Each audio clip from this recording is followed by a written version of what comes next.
नमस्कार. Share market Marathi या YouTube चॅनलवर आपल्या सर्वांचं हार्दिक स्वागत. आजच्या व्हिडिओमध्ये आपण Nifty, bank Nifty, Fin Nifty व निफ्टी मिड कॅप सिलेक्ट ह्या चारही इंडेक्समध्ये वीकली आणि डेली टाइम फ्रेम मध्ये विश्लेषण करणार आहोत. ह्या विश्लेषणामुळे आपल्याला ह्या चार इंडेक्स सोबतच संपूर्ण मार्केटमध्ये येणाऱ्या काळामध्ये कशा प्रकारे मूवमेंट होऊ शकते, कुठे सपोर्ट घेतला जाऊ शकतो, कुठे रेजिस्टन्स फेस करायला लागू शकतो, चालू असलेला ट्रेंड असाच चालू राहिला तर कोणती टार्गेट्स आपल्याला बघायला मिळू शकतील, जर रिव्हर्सल येणार असेल तर कोणत्या लेवल पासून येऊ शकतं, अशा अनेक गोष्टींची अतिशय विस्तृत अशी चर्चा आजच्या या व्हिडिओमध्ये आपण करणार आहोत. त्यामुळे आजचा हा व्हिडिओ अतिशय महत्त्वाचा आहे आणि आपण सर्वांनी तो शेवटपर्यंत अजिबात स्किप न करता पूर्ण बघावा. मात्र या व्हिडिओला सुरुवात करण्यापूर्वी आपल्या सर्वांना एक नम्र सूचना आहे, ती म्हणजे या व्हिडिओच्या डिस्क्रिप्शन मध्ये आपण शेअर मार्केट मराठीच्या व्हॉट्सअप, टेलिग्राम आणि फेसबुक ग्रुपच्या लिंक दिलेल्या आहेत. तुम्ही ते ग्रुप जॉईन करू शकता. त्याचसोबत आपण तिथे शेअर मार्केट मराठीच्या वेबसाईटची लिंक सुद्धा उपलब्ध करून दिलेली आहे. आपण आपल्या वेबसाईटला अवश्य भेट द्या. या महत्त्वाच्या सूचनेनंतर आता आपण आपल्या मूळ विषयाकडे परत येऊया आणि शुक्रवारी मार्केटमध्ये कशा प्रकारे मूवमेंट झाली व येणाऱ्या काळामध्ये कशा प्रकारे मूवमेंट होऊ शकते याचं विश्लेषण करण्यासाठी डायरेक्टली जाऊया चार्टवर. आणि इथे मी बँक निफ्टीचा 15 मिनिटाचा चार्ट ओपन केलेला आहे. शुक्रवारी मार्केटमध्ये आपल्याला गॅप अप ओपनिंग बघायला मिळालं. आदल्या दिवशीच्या आपल्याला माहिती आहे की आदल्या दिवशी 1 फेब्रुवारीला बजेट सेशन होतं, इंटरिम बजेट होतं, त्यामुळे मार्केटनं फारसं रिॲक्ट केलं नाही. व्होलाटाईल मार्केट राहिलं पण फारसं रिॲक्ट केलं नाही. आपल्याला लक्षात येईल की एका रेंजमध्ये मार्केट अडकून पडलं होतं. आणि नंतर काय झालं, आपल्याला शुक्रवारी मार्केटमध्ये गॅप अप ओपनिंग बघायला मिळालं. गॅप अप ओपनिंग झालं त्यानंतर तिथे सुद्धा आपल्या असं लक्षात येईल की जवळजवळ पहिला तास सव्वा तास मार्केटमध्ये एक रेंज तयार झाली आणि त्या रेंजमध्येच बँक निफ्टी अडकून पडलेलं आपल्याला बघायला मिळालं. त्यानंतर आपल्याला एकदा खालच्या दिशेनं मुवमेंट झाली आणि मग एक चांगला बाउन्स बघायला मिळाला. साधारणपणे गॅप अप ओपन झाल्यानंतर अशाच प्रकारचं चित्र दिसतं की गॅप अप ओपन झाल्यानंतर एकदा आपल्याला असं म्हणू शकतो आपण की प्रॉफिट बुकिंग येतं किंवा सेलिंग येतं. साधारणपणे ही जी गॅप तयार झालेली असते गॅप अप ओपनिंग मध्ये, त्या आसपास त्या गॅपमध्ये त्या साधारण इथून येईल किंवा एकदम खाली जाऊन येईल किंवा इथपर्यंत खाली जाऊन एकदा बाउन्स येणार, ही गोष्ट नक्की असते. तर आपल्याला इथे बघायला मिळालं की ह्या गॅपमध्ये म्हणजे ही जी गॅप तयार झाली होती, ह्या गॅपमध्ये आपल्याला आल्यानंतर इथपर्यंत आल्यानंतर इथनं एक बाउन्स बघायला मिळाला. तर 60-70% वेळा अशा पद्धतीची प्राइस ऍक्शन आपल्याला बघायला मिळते. मात्र जनरली काय होतं की ओपनिंग नंतर लगेचच सेलिंग येतं. ह्या वेळेला थोडंसं थांबून मग सेलिंग आलं आणि मग बाउन्स झाला. आता इथे हा जो बाउन्स आला याच्यामध्ये आपल्याला एक चांगली गोष्ट लक्षात ठेवायला हवी होती, ती म्हणजे वर जात असताना आपल्याला कोणत्या इम्पॉर्टंट लेवल आहेत ही गोष्ट लक्षात ठेवायची असते. साधारण वरच्या बाजूला आपल्याला माहित होतं की 47,000 ही जी लेवल आहे ही आपल्याला एक रेजिस्टन्स म्हणून किंवा एक टार्गेट म्हणून काम करणार आहे. आता जेव्हा आपण अशी राऊंड फिगर घेतो तेव्हा मी नेहमी सांगतो की त्याच्या 100 पॉईंट खाली आणि 100 पॉईंट वर एक कुशन असतं आणि मार्केट काय करू शकतं, त्या कुशनला टच करून बाउन्स होऊ शकतं किंवा तिथनं रिव्हर्स होऊ शकतं. आता इथे जर तुम्ही बघितलं तर ही जी तेजी झाली ही कुठपर्यंत झाली, तर तुमच्या लक्षात येईल की 46,000 अगदी 900 पर्यंत झाली. अगदी 900ला टच नाही झालं, 5-7-8 पॉईंटचा फरक राहिला, पण तिथपर्यंत झालं आणि तिथनं आपल्याला एक सेलिंग बघायला मिळालं. आणि हे असं बऱ्याच वेळेला होतं. त्यामुळे नेहमी लक्षात ठेवा, तेजीच्या मार्केटमध्ये जेव्हा अशी राऊंड फिगर असेल 47,000 असेल तर 46,900च्या आसपास आल्यानंतरच आपल्याला प्रॉफिट बुक करायचं आहे, आपल्या पोझिशन क्लिअर करायच्या आहेत, हे नेहमी लक्षात ठेवायचं. कारण इथे सुद्धा असं आहे की कदाचित 46,900 पासून हे झालं असतं, कदाचित 46,950 पासून झालं असतं, कदाचित 47,000 पासून झालं असतं, कदाचित 47,050, कदाचित 47,100. ह्या कुठल्या तरी एका लेवल पासून आपल्याला काय झालं असतं, एक रिव्हर्सल नक्की बघायला मिळालं असतं. कारण 100 पॉईंट खाली आणि 100 पॉईंट वर आपल्याला माहिती आहे की कुशन असतं आणि त्या कुशन मध्ये कुठनं आपल्याला रिव्हर्सल येईल हे सांगता येत नाही. तर त्याच्यामुळे वर जात असताना तर थोडंसं आपण आधीच सावध राहणं आवश्यक आहे. तर हे झालं इथे का आपल्याला सेलिंग आलं. मग ते सेलिंग जे आलं हे कंटिन्युअस सेलिंग आलं आणि नेहमी लक्षात ठेवा ज्या वेळेला असं गॅप अप ओपन झालेलं असतं आणि वरनं सेलिंग येतं तेव्हा आदल्या दिवशीचं जे क्लोजिंग असतं तो एरिया जो असतो हा आपल्याला कायम सपोर्ट म्हणून काम करतो. तुम्हाला इथे लक्षात येईल की इथे सपोर्ट म्हणून काम केलं, वर गेलं, परत एक तासभर प्रयत्न झाला वर टिकण्याचा, मात्र मग आपण पुन्हा त्याच्या खाली जाऊन क्लोजिंग दिलं. तर इथे तुमच्या लक्षात येईल की मग एकदा आपल्याला सकाळच्या सत्रात जी काही तेजी व्हायची होती ती झाली. त्यानंतर मग आपल्याला मार्केटमध्ये पुन्हा बँक निफ्टीमध्ये तेजी होताना दिसली नाही. तर हे झालं शुक्रवारी काय झालं. आता येणाऱ्या काळामध्ये काय होऊ शकतं हे आपल्याला समजून घ्यायचं. तर त्याच्यासाठी मी काय करतो, त्याच्यासाठी बँक निफ्टीचं वीकली आणि डेली टाइम फ्रेम मध्ये विश्लेषण करतो. आजचं विश्लेषण थोडंसं वेगळं असणार आहे कारण आपण थोडंसं एक टेक्निकल इंडिकेटरचा वापर करणार आहे. तर त्याविषयी मी तुम्हाला थोडक्यात सांगेन. तर आता तुम्ही जर बघितलं तर आपल्याला वीकली टाइम फ्रेम मध्ये बँक निफ्टीचं काय चित्र दिसतंय.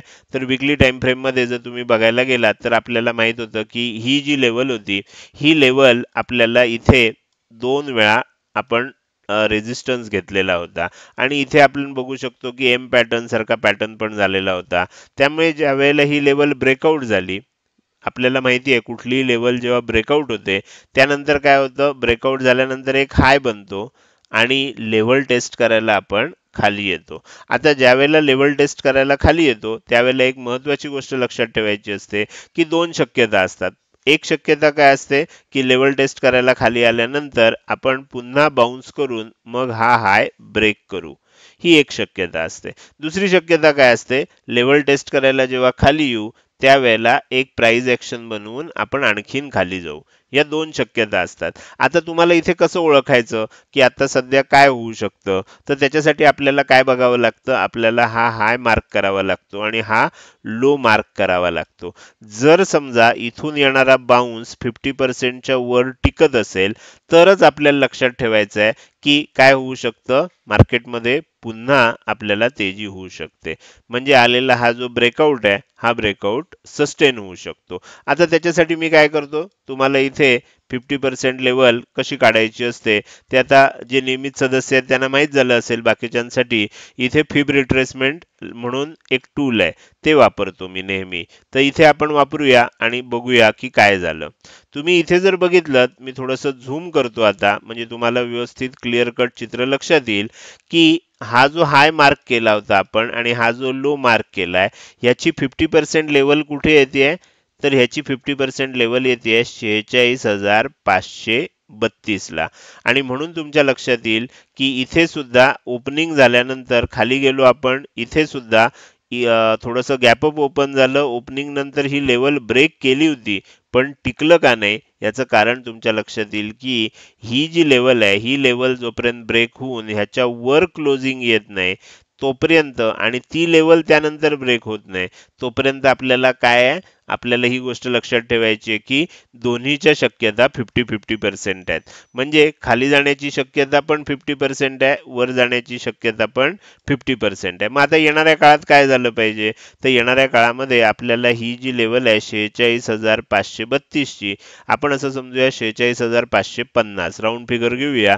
46,550 च्या वर जोपर्यंत आपल्याला वीकली क्लोजिंग येत नाही आणि त्यानंतर त्याचा हाय ब्रेक होत नाही तोपर्यंत आपल्याला थोडंसं सावध राहणं आवश्यक आहे. हे इथे तुम्हाला लक्षात आलं. आता जर समजा इथून पुढे काय झालं, हे आलंच नाही म्हणजे इकडे वर गेलंच नाही, खाली यायला लागलं आणि हा जर लो ब्रेक व्हायला लागला तर लक्षात घ्या काय झालं, आपण ब्रेकआउट दिला, लेवल टेस्ट करायला खाली आलं, वर जात असताना या लेवलचा रेजिस्टन्स घेतला आणि खाली चाललं.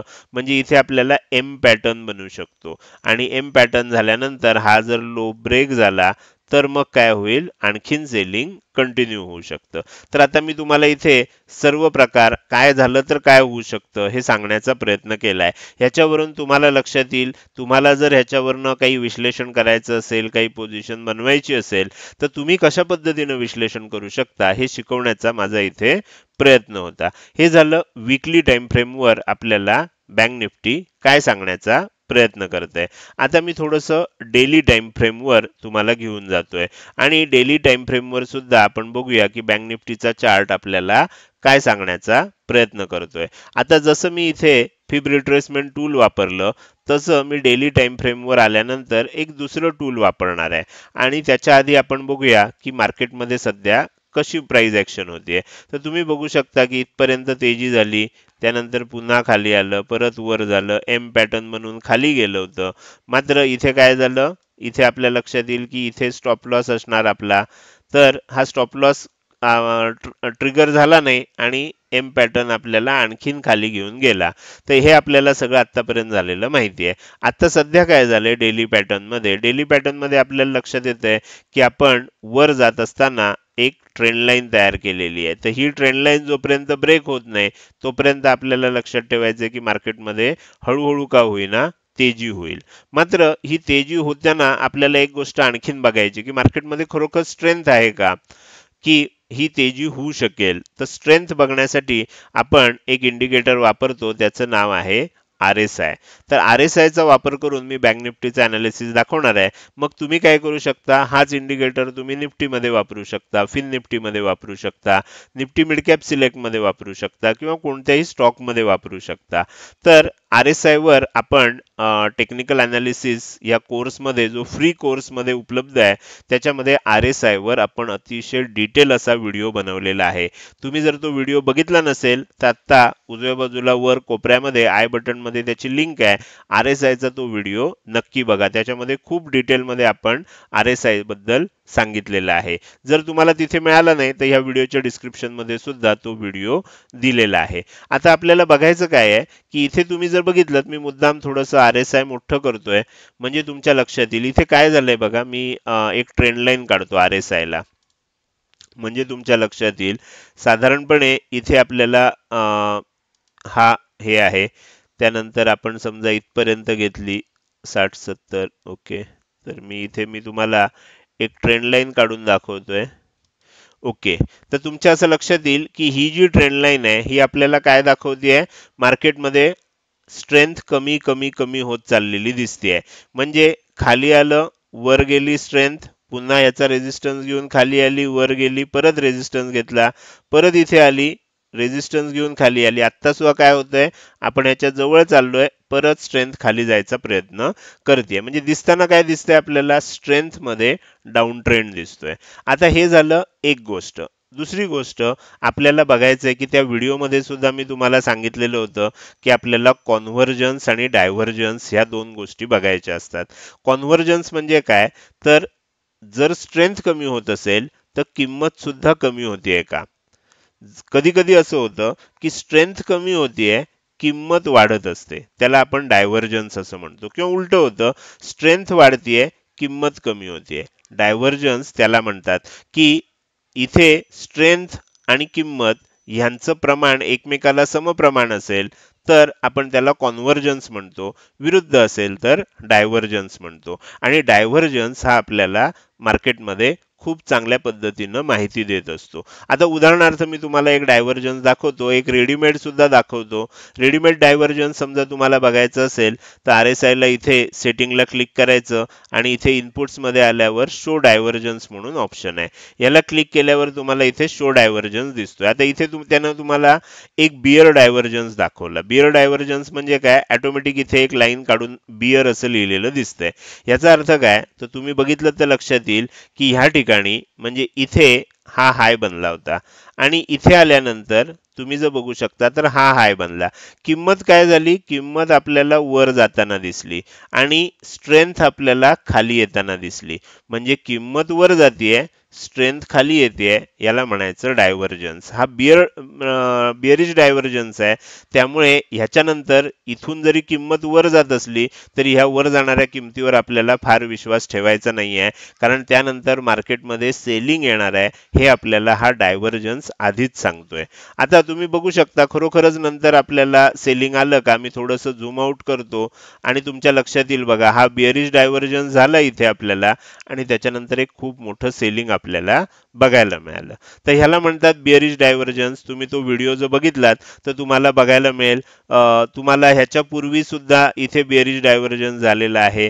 तुम्ही इथे जर बघितलं तर बिअरिश डायव्हर्जन्स झालाय. ही किंमत आणि ही किंमत वाढत चालली होती, मात्र इथे थोडंसं आपण खाली येत होतो. त्याच्यानंतर बघा केवढं सेलिंग झालं.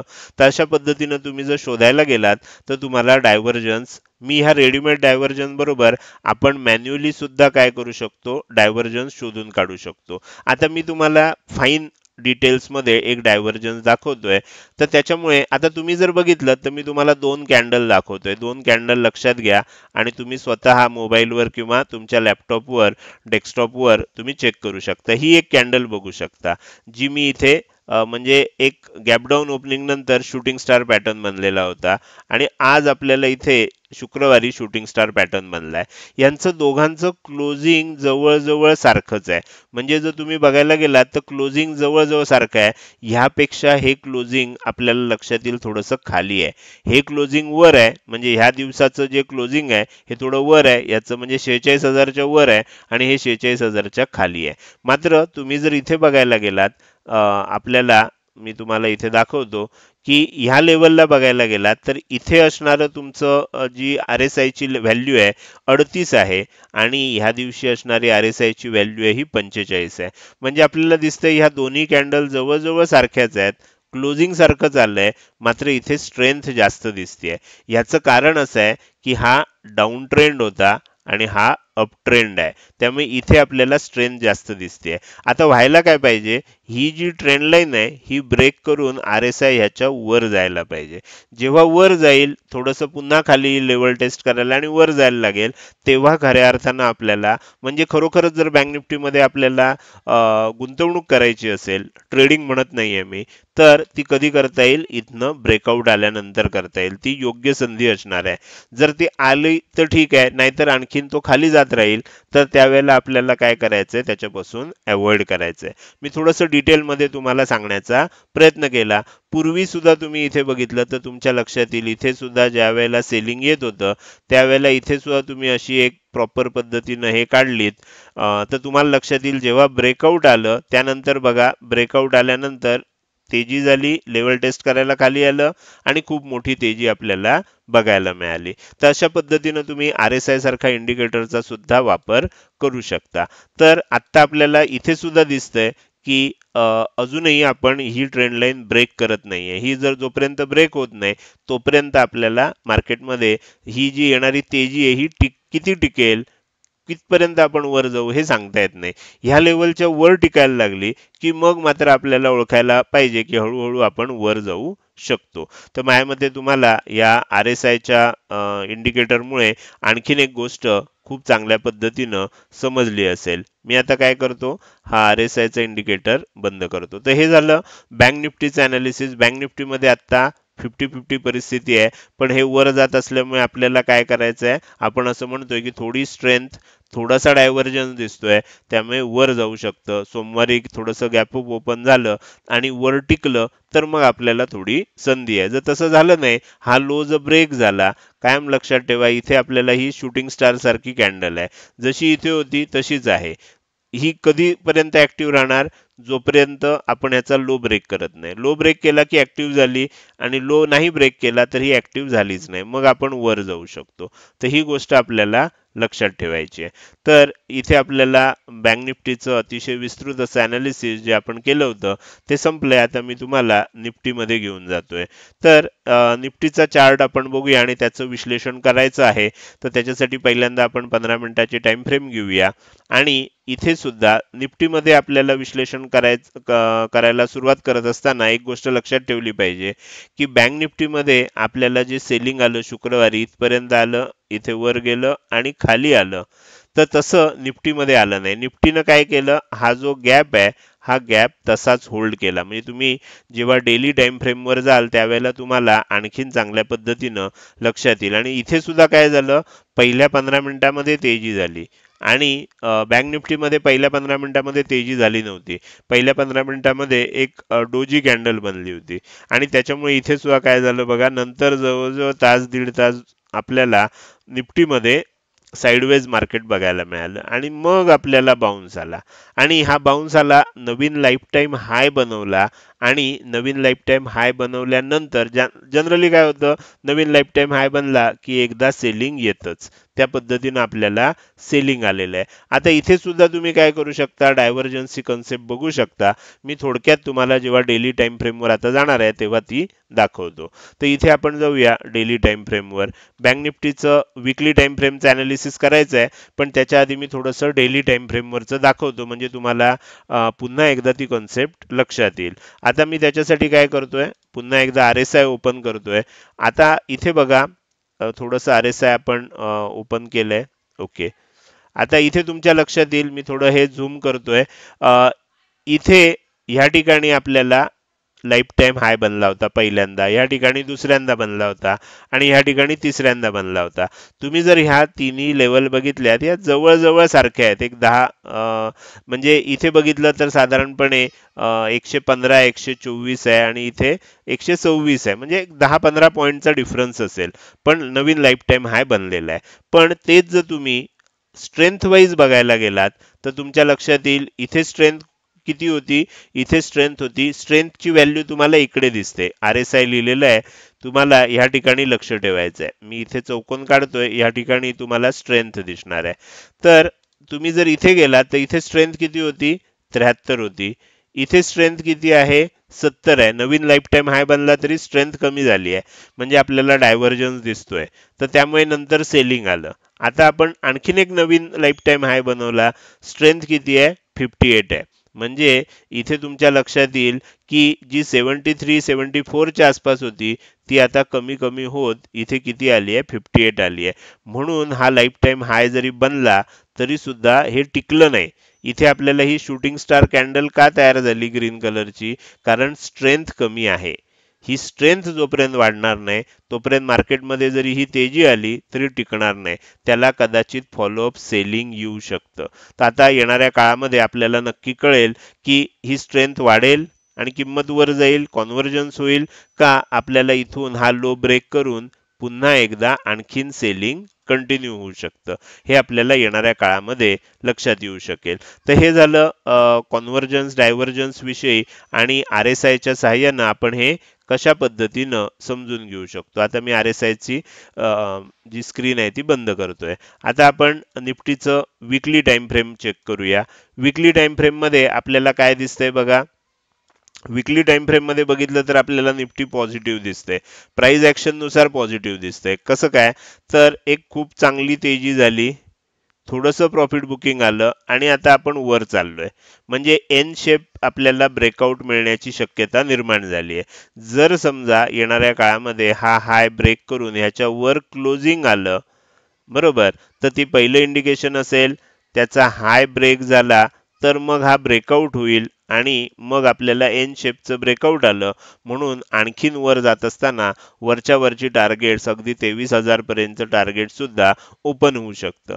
मात्र दुसरी शक्यता अशी आहे की इथून पुन्हा जर खाली यायला लागलं तर इथे आपल्याला एक एम शेप बनू शकतो. तेजी झाली, मंदी झाली, परत तेजी झाली आणि परत मंदी व्हायला लागली.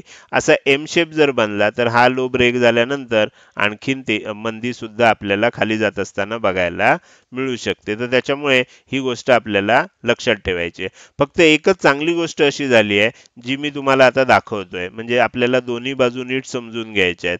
तर इथे जर तुम्ही बघितलं तर तुम्हाला ही जी काही मंदी झाली होती 2 आठवडे आणि आपल्याला 22,124 वरून 21,137 पॉईंट पर्यंत, म्हणजे जवळजवळ निफ्टीमध्ये 1000 पॉईंट, जवळजवळ म्हणतो एक्झॅक्ट नाही, 1000 पॉईंटची ही जी मंदी झाली होती, आपण आता जर बघितलं तर त्याचा 50% लेवल जी आहे ती इथे आहे. कुठे आहे, 21,630 ला आहे. म्हणजे जोपर्यंत आपण 21,630च्या खाली येत नाही तोपर्यंत फार मोठा मंदीचा विचार लॉंग टर्मच्या दृष्टीनं करायचा नाहीये. निफ्टी आपल्याला तेजीत दिसतोय, बँक निफ्टी आपल्याला अजूनही तेजी करताना दिसत नाहीये. म्हणजे मग आता आपलं फेमस वाक्य आहे ते आपल्याला इथे सांगावं लागेल की निफ्टी बँक निफ्टीला घेऊन वर जातो का बँक निफ्टी निफ्टीला घेऊन खाली येते, हे बघणं आता इंटरेस्टिंग असणार आहे. तर त्यावर आपल्याला लक्ष ठेवायला लागेल. 50% लेवल दोन्हीच्या लक्षात ठेवा, म्हणजे तुम्हाला येणाऱ्या काळामध्ये कशा प्रकारे मुवमेंट होऊ शकते हे सुद्धा लक्षात येईल. तर हे झालं निफ्टीचं वीकली आणि डेली टाइम फ्रेम मधलं विश्लेषण. आता आपण पुढे जाणार आहे आणि उरलेले जे दोन इंडेक्स आहेत त्याच्यामध्ये सुद्धा पटापट विश्लेषण करून समजून घेणार आहोत. मात्र त्यापूर्वी आपल्याला एक महत्त्वाची सूचना आहे. आपल्यापैकी जे सदस्य नियमित व्हिडिओ बघतायत त्यांना आता पाठ झालं असेल की शेअर मार्केट मराठीवर आपण 3 स्टेप मध्ये शेअर मार्केटचं हे जे नॉलेज आहे हे देण्याचा प्रयत्न करतो. त्यातला पहिला जो पार्ट आहे ज्याला आपण फ्री कोर्स म्हणतो, याच्यामध्ये आपले 3 फ्री कोर्सेस आहेत. डेली अनालिसिस आहे, आत्ताचा जो व्हिडिओ बघताय हा फ्री कोर्सचाच पार्ट आहे.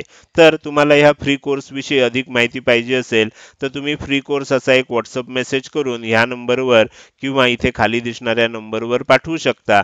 तुम्हाला सर्व फ्री कोर्सेसचे जे व्हिडिओ आहेत त्याच्या प्लेलिस्टची लिंक पाठवली जाईल. आता हा झाला पहिला पार्ट. दुसरा पार्ट आहे प्रीमियम ग्रुप.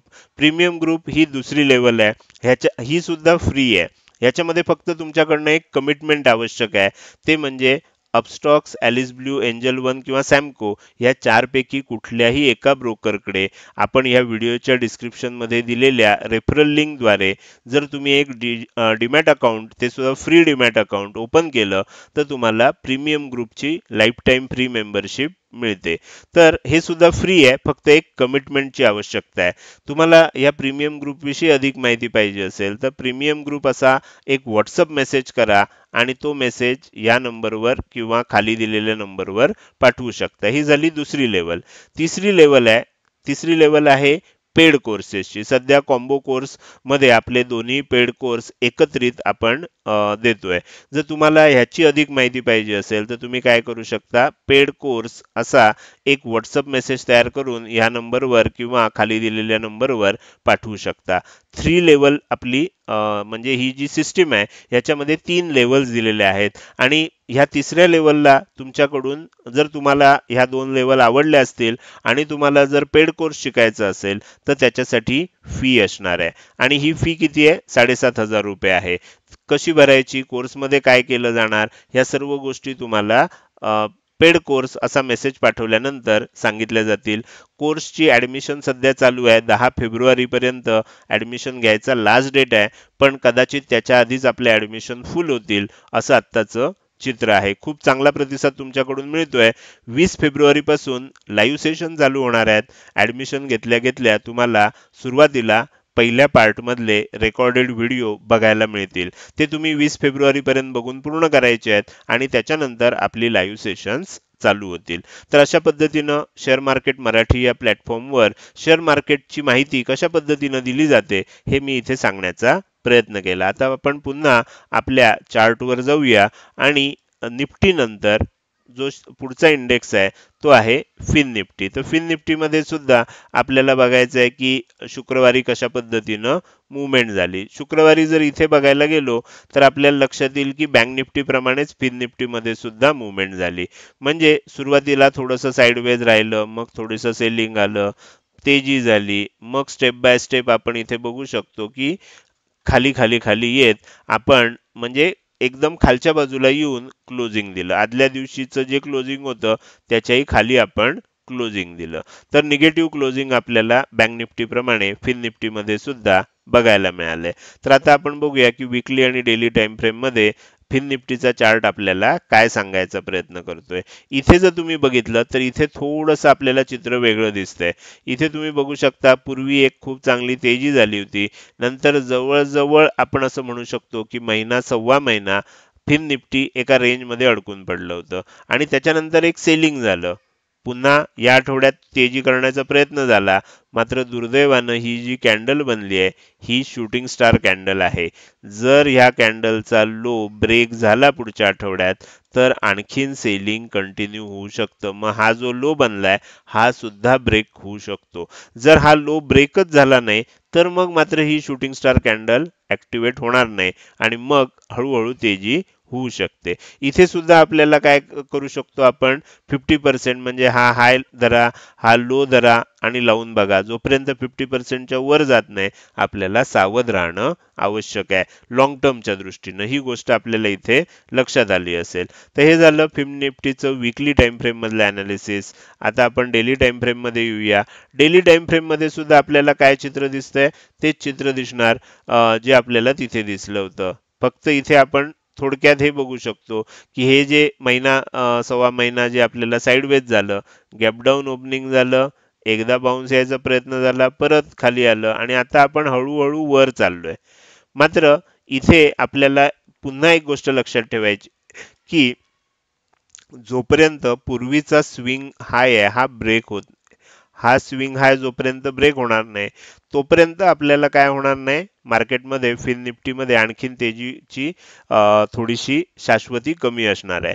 याचं कारण इथे तुम्ही बघू शकता की साधारणपणे आपल्याला या एरियामध्ये अशी इथे एक गॅप तयार झाली आहे किंवा इथून बघितली तर इथून एवढी गॅप तयार झाली आहे। तर ही जी गॅप आहे ही वर जात असताना आपल्याला रेझिस्टन्स म्हणून काम करणार आहे। तर सगळ्यात पहिलं आपल्याला तेजी कधी होणार, तर 20,800 च्या वर ज्या वेळेला आपण पहिल्यांदा क्लोजिंग करणार त्यावेळेला आपल्याला काय होऊ शकतं, एक शक्यता निर्माण होईल की आता तेजी होऊ शकते। त्याचा हाय जर ब्रेक झाला तर मग थोडीशी शक्यता आपली कॉन्फिडन्स मध्ये त्याचं रूपांतर होऊ शकतं। पण ह्या सगळ्या स्टेप बाय स्टेप होणाऱ्या गोष्टी आहेत। आत्ता काय दिसतंय, आत्ता आपल्याला एक रेड शूटिंग स्टार कॅन्डल दिसतेय। याचा जर लो ब्रेक झाला तर मात्र आपल्याला हे सेलिंग कंटिन्यू होताना दिसेल। म्हणजे सेलिंग झालं, तेजी झाली, सेलिंग कंटिन्यू होतंय, उलटा एन पॅटर्न तयार होईल, हा लो सुद्धा ब्रेक होऊ शकतो। तर अशा पद्धतीची सिच्युएशन आपल्याला फिन निफ्टी मध्ये बघायला मिळते। आपण आता पुढे जाऊया आणि शेवटचा जो इंडेक्स आहे निफ्टी मिड कॅप सिलेक्ट, त्याच्यामध्ये थोडंसं चार्ट वेगळे असतात तर त्याच्यामुळे थोडंसं आपल्याला तिथे समजून घ्यायचं आहे। तर इथे काय झालं, इथे मात्र निफ्टी प्रमाणे आपल्याला बघायला मिळालं की गॅप अप ओपनिंग झाल्यानंतर साधारणपणे ज्या एरियामध्ये ओपनिंग झालं त्याच्या आसपास किंवा त्याच्या थोडंसं वर आपल्याला क्लोजिंग बघायला मिळालं। म्हणजे साइडवेज आपल्याला इथे निफ्टी मिड कॅप सिलेक्ट मध्ये क्लोजिंग झालेलं किंवा दिवसभर ट्रेडिंग झालेलं आपल्याला बघायला मिळू शकतं। पण आदल्या दिवशीचा हाय आपण ब्रेक केला आणि त्याच्यावरच आपलं साधारणपणे क्लोजिंग असल्यामुळे ही खूप चांगली गोष्ट आहे। तर हे झालं 15 मिनिटाच्या टाइम फ्रेम मध्ये शुक्रवारी काय झालं। आता आपण बघूया वीकली टाइम फ्रेम मध्ये आपल्याला काय चित्र दिसतंय। वीकली टाइम फ्रेम मध्ये अतिशय चांगलं चित्र आपल्याला दिसतंय। याचं कारण असं आहे की हा एकच इंडेक्स असा आहे की जो पूर्ण पॉझिटिव्ह आपल्याला दाखवतोय। निफ्टी मिड कॅप सिलेक्ट मध्ये काय झालंय बघा, म्हणजे मागचे 2-3 आठवड्यामध्ये काय होत होतं, म्हणजे हा तर सेलिंग झालं, त्याच्या मागे आपल्याला कन्फ्युजन होत होतं, खूप व्हॉलॅटिलिटी बघायला मिळत होती। मागच्या आठवड्यामध्ये आपल्याला एक क्लिअर कट सेलिंग झालं, या आठवड्याला बरोबर त्याच्या विरुद्ध कॅन्डल तयार झाली। म्हणजे हे जे दोन कॅन्डल जर तुम्ही बघितल्यात तर ह्याला म्हणतात ट्विझर बॉटम पॅटर्न, पण हा बनलाय टॉपला। तर त्याच्यामुळे जर समजा हा हाय ब्रेक झाला, 10,800 च्या वर हा इंडेक्स टिकत असेल तर येणाऱ्या काळामध्ये आणखीन खूप चांगली तेजी याच्यामध्ये होऊ शकते। साधारणपणे 10,400 च्या आसपास इथे ओपनिंग आणि क्लोजिंग झालेलं होतं आणि वर 10,800 च्या आसपास हे आहे, म्हणजे 400 पॉईंटचा फरक आहे। आणखीन वर 400 पॉईंटची तेजी येणाऱ्या काही आठवड्यांमध्ये महिन्यामध्ये बघायला मिळू शकते जर 10,800 च्या वर ब्रेकआउट आला आणि टिकला तर। म्हणजे मग कुठे जाऊ शकतं, 11,200 पर्यंत आपल्याला हे टार्गेट आपल्यासाठी मग ओपन होऊ शकतं। तर हा थोडासा आपल्याला पॉझिटिव्ह दिसतोय, बाकी सगळ्या याच्यापेक्षा हा इंडेक्स वीकली टाइम फ्रेम वर पॉझिटिव्ह दिसतोय। आपण आता डेली टाइम फ्रेम मध्ये बघूया। डेली टाइम फ्रेम मध्ये मागचे अनेक दिवस हा इथे अडकताना दिसतोय। साधारण आपण बघू शकतो की 10,700 ते 10,800 च्या आसपास आला की ह्या इंडेक्स मध्ये काय होतंय, थोडंसं आपल्याला सेलिंग बघायला मिळतंय। ह्या वेळेला काय झालं, सेलिंग झालं नाही, म्हणजे 10,700 च्या आसपास गेलं की इथे बघा एक मोठी कॅन्डल बनली, त्यानंतर इथे बघा आणखीन एक मोठी, पण ह्याच्यापेक्षा थोडी लहान बनली, इथे परत आल्यावर बघा आणखीन थोडी लहान बनली कॅन्डल, रेड कॅन्डलच बनले तीन पण लहान लहान बनतात, म्हणजे सेलिंग कमी होते हळूहळू। आणि ह्या वेळेला तर आपण काय केलं, वर जाण्याचा प्रयत्न केला, मात्र ग्रीन कॅन्डल बनली आहे, त्यामुळे हे सुद्धा पॉझिटिव्ह आहे। आपल्याला इथून जर ब्रेकआउट आला आणि 10,800 च्या वर टिकत असेल तर येणाऱ्या काळामध्ये निफ्टी मिड कॅप सिलेक्ट मध्ये सुद्धा खूप चांगली तेजी बघायला मिळू शकते. तर इथे आपल्याला प्राइस ऍक्शन सुद्धा पॉझिटिव्ह दिसते. एकच इंडेक्स असा आहे या चारपैकी जो अतिशय पॉझिटिव्ह प्राइस ऍक्शन आपल्याला दाखवतोय. तर हे झालं आपल्याला 4 इंडेक्सचं वीकली आणि डेली टाइम फ्रेम मधलं विश्लेषण. हे आजचं विश्लेषण तुम्हाला कसं वाटलं? जर आवडलं असेल तर नक्कीच तुम्ही या व्हिडिओला एक लाईक करू शकता आणि कसं वाटलं हे कमेंट सेक्शन मध्ये टाईप करून सांगायला अजिबात विसरू नका. लक्षात ठेवा, तुमची एक लाईक आणि एक चांगली कमेंट हीच माझ्यासाठी प्रेरणा असते, ज्याच्या सहाय्यानं रोजच्या रोज हे विश्लेषणाचे व्हिडिओ मी बनवत असतो. त्यामुळे लाईक आणि चांगल्या चांगल्या कमेंट अवश्य करा. जर तुम्ही हा व्हिडिओ अजूनपर्यंत बघताय आणि अजूनही जर तुम्ही शेअर मार्केट मराठी आपल्या YouTube चॅनलला सबस्क्राईब केलं नसेल तर कृपया सबस्क्राईब करा आणि शेजारी असणाऱ्या बेल आयकॉनला क्लिक करून ऑल असं नोटिफिकेशन निवडा. म्हणजे इथून पुढे रोजच्या रोज येणारे हे व्हिडिओ मी अपलोड केल्या केल्या तुम्हाला विनाविलंब बघता येतील. आजच्या व्हिडिओमध्ये मी इथेच आपली रजा घेतोय. धन्यवाद.